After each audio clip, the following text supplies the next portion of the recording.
The Intergalactic Academy of Cultural Sciences prided itself on being the premier educational institution for cross-species understanding in the known universe. Located on neutral territory in the Proxima Centauri system, it hosted students from over 300 different civilizations, including a small but growing contingent from Earth. Alex Thompson sat at the back of Xenobiology 301, trying not to doze off as Professor Krax droned on about evolutionary adaptations. The professor, a tall, spindly being with iridescent skin that shifted colors with their mood, was currently a dull blue, indicating what Alex interpreted as academic enthusiasm, but what most students recognized as pedagogical tedium.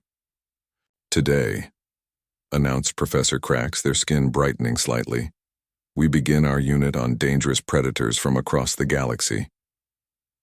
The classroom of 40 students from dozens of worlds immediately perked up.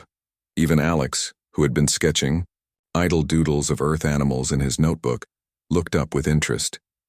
"Each of you will research and present on a predatory species from your homeworld," continued the professor. "You will analyze their evolutionary advantages, hunting strategies, and ecological impact." A ripple of excitement moved through the room. Most species took great pride in their planet's apex predators. The Dravekians immediately began whispering about their infamous acid-spitting cave serpents. The Tulaxi delegation chattered excitedly about their atmospheric leviathans that consumed lightning. "We'll go in alphabetical order by planetary system," said Professor Krax, "which means Earthling Thompson, you're up first. You have 3 standard days to prepare your presentation." Alex nodded, already mentally scrolling through Earth's impressive catalog of predators. Lions, sharks, Komodo dragons, so many good options. 3 days later, Alex stood before the class with a small data cube in hand. The room had been darkened, and the holographic projector in the center hummed softly. "For my presentation on Earth predators," Alex began, "I've chosen what I believe to be the most dangerous large land mammal on my planet, a creature responsible for more human deaths in certain regions than any other wild animal." The class leaned forward in anticipation. The Mardoxian students, with their natural armor plating, looked particularly interested. They respected lethal capability in other species. "I present to you," Alex said with a dramatic pause as he inserted the data cube, "the hippopotamus." The hologram flickered to life, showing a rotund gray animal submerged in water with just its eyes, ears, and nostrils visible. Several alien students looked confused. The image shifted to show a full hippopotamus standing on land. "This semi-aquatic mammal can weigh up to 4 metric tons, Alex continued, "and despite its herbivorous diet, kills approximately 500 humans annually in its native Africa." As Alex spoke, the hologram displayed video footage of a hippopotamus opening its massive mouth in a yawn, revealing enormous tusks and a gaping maw that could easily fit a human torso. An audible gasp came from the Flaxians, a species of small, delicate beings from a low-gravity world. Several of them turned a pale shade of their natural lavender. "The hippopotamus can run at speeds of 30 kilometers per hour, Alex continued, unaware of the growing discomfort. "Their bite force is strong enough to snap a small boat in half, and they are extremely territorial." The hologram shifted to show a hippopotamus charging at a safari vehicle, its massive bulk moving with surprising speed and agility. That's when Alex noticed something strange happening in the classroom. The Arcturians in the front row had gone completely white, their normally vibrant green skin blanched to an alarming pallor. The Nexilians, too, were rapidly losing their color, their spotted patterns fading to a uniform grayish-white. Within moments, nearly 3/4 of the alien students had undergone a similar transformation.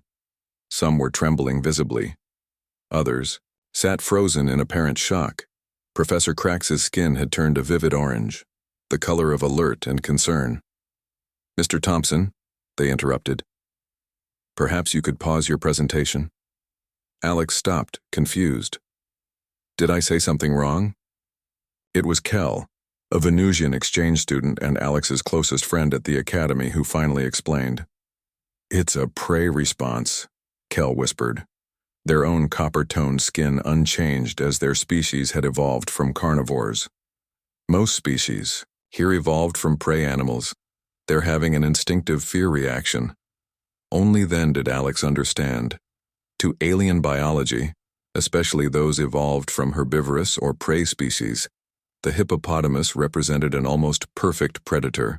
Its ability to hide in water with only eyes visible, its deceptively docile appearance masking explosive aggression, its speed despite its size, and those terrible, terrible teeth designed for crushing rather than slicing. It hit every fear, trigger in their evolutionary psychology. But it's an herbivore, Alex protested quietly. That makes it worse, Kel explained. It kills not for food, but for territory. That's incomprehensible to many species. Wasteful violence is a terrifying concept. Professor Krax had composed themselves and addressed the class. This is an excellent learning opportunity. What we're experiencing is a cross-species threat response. Note how despite our different evolutionary paths, many of us share similar physiological reactions to perceived danger. In this case, chromatic diminution as blood vessels constrict. The professor turned to Alex. Mr. Thompson, you've inadvertently provided us with a powerful demonstration of convergent evolution in fear responses. Well done. In the days that followed, Alex's presentation became legendary at the Academy. Earth, previously considered a backwater planet with minimal interstellar influence, gained new respect.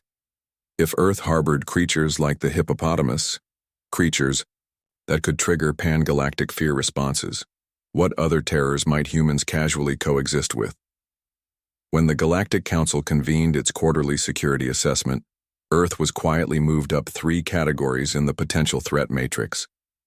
Not because of human technology or military capability, but because any species that evolved alongside creatures like hippopotamuses and survived must possess qualities that warranted careful observation.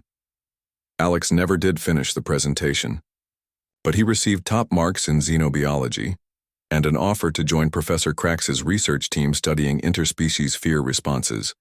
And whenever new alien delegates visited Earth, guides were carefully instructed to avoid certain wildlife exhibits. At zoos,